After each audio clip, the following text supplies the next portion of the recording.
Humans are weird medical attention. Never again! The deeply distressed groan clearly came from a human voice, and Fifth Sister felt her frill twitch uneasily. She carefully placed the deep tissue sampler she had been tuning beside its mates in the case, and shut it firmly. She rose from her perch and faced the door with all the dignity she could muster. Being the youngest xenomedic ever to have graduated from the Central University was an honor to her family, but it did leave her feeling out of her depth among the humans. Quite literally, she mused as First Engineer staggered around the corner and approached her. "Need anti-inflammatory stuff," he muttered with a slurred voice. "That may be," she said, stiffening her frill in a display of firmness. "However, as I've told you before, I need to properly diagnose you."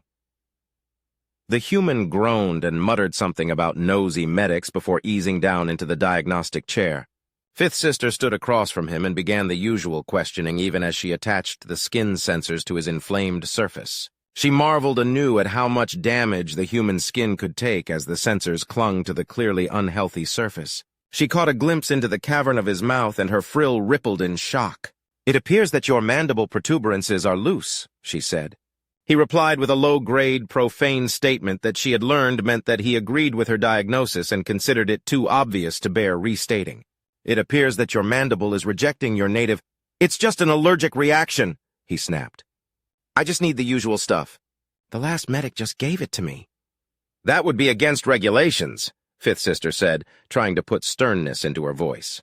"Just get on with it," he muttered, rotating his eyes away as he slumped in that nearly undulate way in the chair. Fifth Sister looked at his medical history and clicked her mandibles. It did indeed look like this was a common occurrence for First Engineer. There was a justification for simply administering the known antidote for the allergic reaction. The diagnosis, however, caught her attention. She tilted her head and turned to the human. "Why?" she asked in a very non-threatening tone. "Is the cause of your recurring medical issue listed as stupidity?"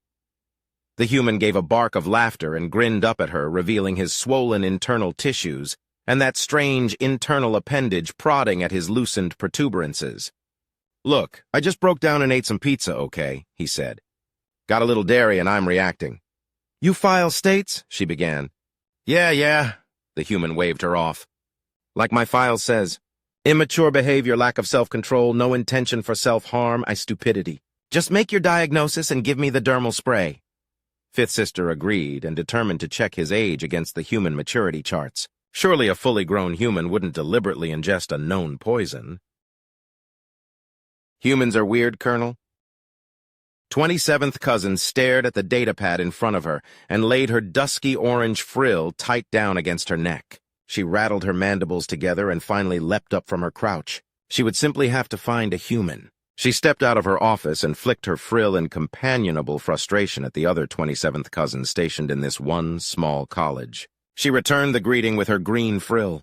"Have you seen any humans?" 27th Cousin asked, fluttering her frill to indicate a very recent time frame. "Second brother is repairing the ground transports in the mechanical bay," the other 2070 Cousin replied. "Gratitude." 27th Cousin bobbed her body respectfully and stepped out lightly.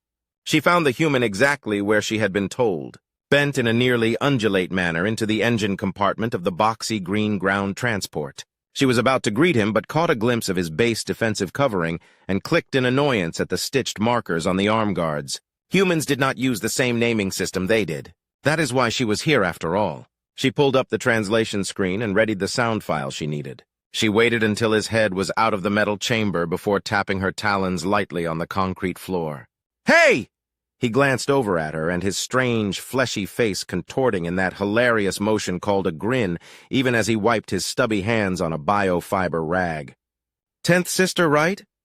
"I am 27th Cousin," she said, lowering her frill in disapproval at the attempted flattery. Right, he said. "Which one now?" "The linguist," she replied. "And you are Private Grimes." "I never denied it," he said with another grin. She paused a moment, tilting her head to the side as she parsed her question. "Are you capable of aiding me with a matter of translation?" she finally asked. "I can speak English pretty good," he said. She tried not to leap back in shock when his primary arm attachment joint suddenly shifted up several inches.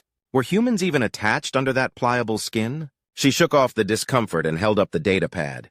"How do you pronounce this word?" she asked. He leaned forward, and his strange internal eyelids compressed. "Colonel," he said firmly. She lowered her frill in a clear sign of aggravation that he actually responded to, stepping back with a sudden change to a clearly defensive stance. She forced herself to relax. "You have not offended me," she quickly informed him. "I have simply reached an impasse in my work." "Ah," his head bobbed loosely on his thick neck. "So what's the problem? Where is the—" She pressed the recording so that the sound she could not enunciate played sound in this word. He gave a laugh and started to point, but the sound and the gesture broke off midway. His face contorted and his eyelids blinked rapidly. The flesh flaps covering his teeth opened and closed several times, and he slowly withdrew his indicating finger. "I don't know," he whispered in confusion. "Where is there sound in, Colonel?" "Humans are weird chocolate cake."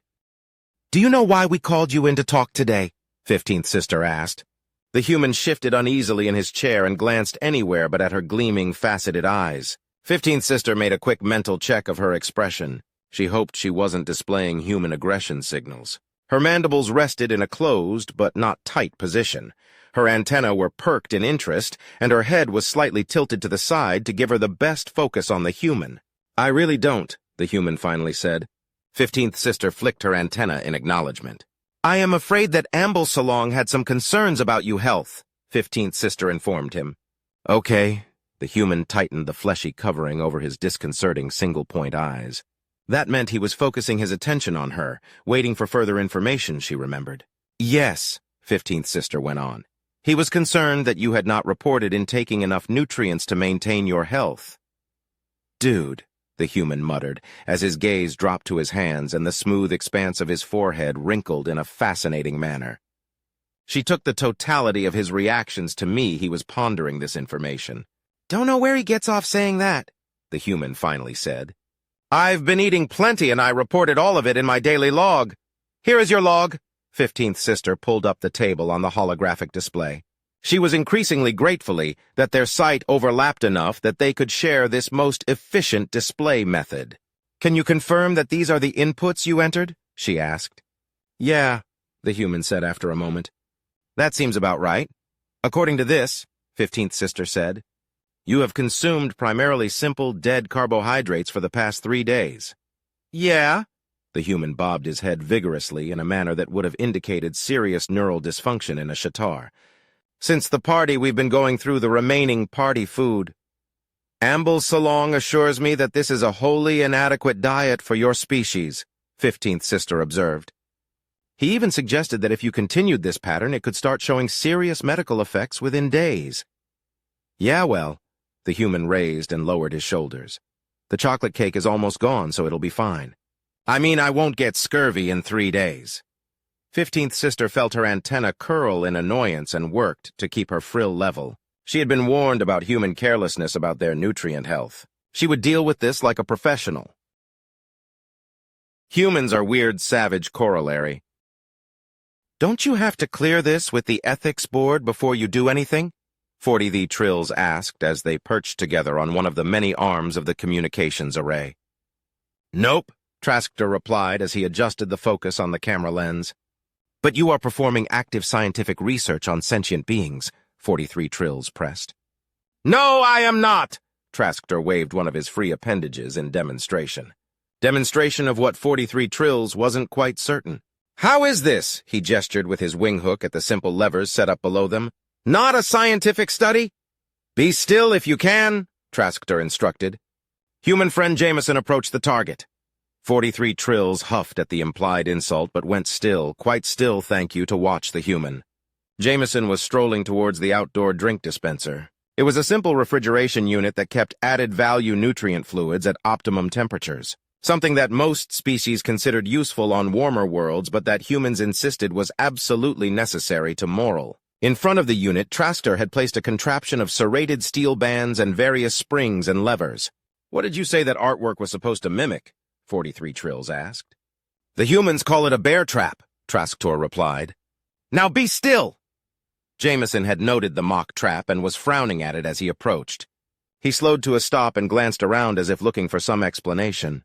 He attempted to reach over the device but found it exceeded his reach. leaving the drink unit controls just out of range of his fingers. They watched for several moments as the human tried various angles and positions before Jameson took a deep breath and stepped into the mock trap. The human gave one full-body shudder and then let out a long breath when the device did not do whatever he had expected it to do. The human quickly extracted his drink before scampering out of the device. He stalked away, glancing back at the device with a grin on his mouth, but a nervous attention in his bifocal eyes. "That was amusing," 43 Trills admitted. "But how are you getting around the ethics board?" "Something the humans taught me," Traster said. "The principle is called the savage corollary. It's not science if you don't write it down."